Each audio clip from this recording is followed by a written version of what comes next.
Hermano, me envías el siguiente mensaje. ¿Existe en el Corán el concepto de gracia inmerecida, como en el cristianismo, o solamente podemos salvarnos mediante las acciones en esta vida? Para empezar, decir, hermano, que tanto en el Evangelio como en el Corán se nos muestra que es la fe algo imprescindible para la salvación. Pero también se nos muestra cómo las acciones determinan si esta fe es auténtica o no. Es decir, una persona que no realiza el bien, que no cumple los preceptos de Dios, no puede llamarse realmente creyente.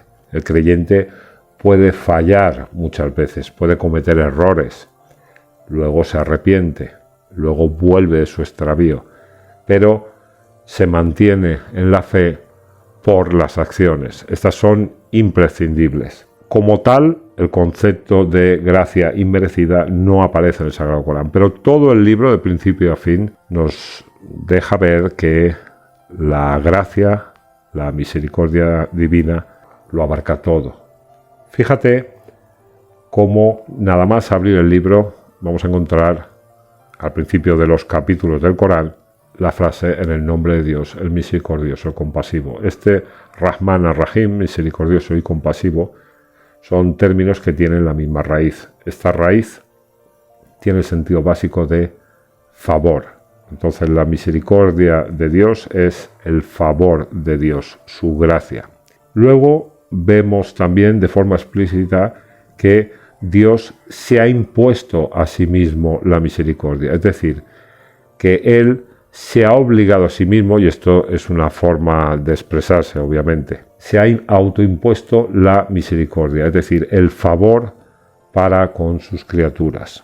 Esto es muy importante porque hace que el atributo del misericordioso sea el principal de todos los atributos divinos. También nos dice el Corán que existen dos tipos de misericordia, una general para todas las criaturas y otra específica para aquellos creyentes que se acercan a Él. Entonces estos tendrían ración doble de favor, de misericordia y gracia divina.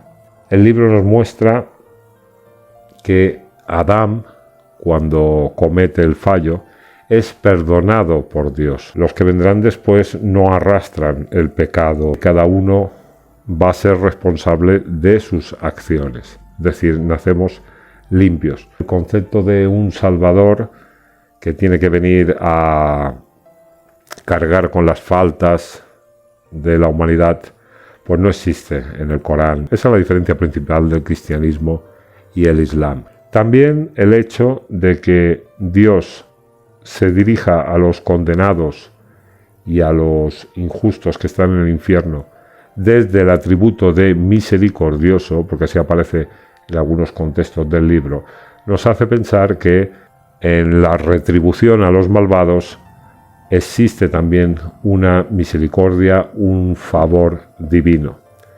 Quien es injusto y no es ajusticiado nunca podrá vivir en paz. Lo que está claro, hermano, es que cristianos y musulmanes vivimos esperando la gracia de Dios.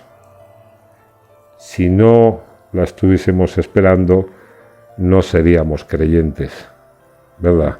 Somos creyentes porque esperamos la gracia de Dios.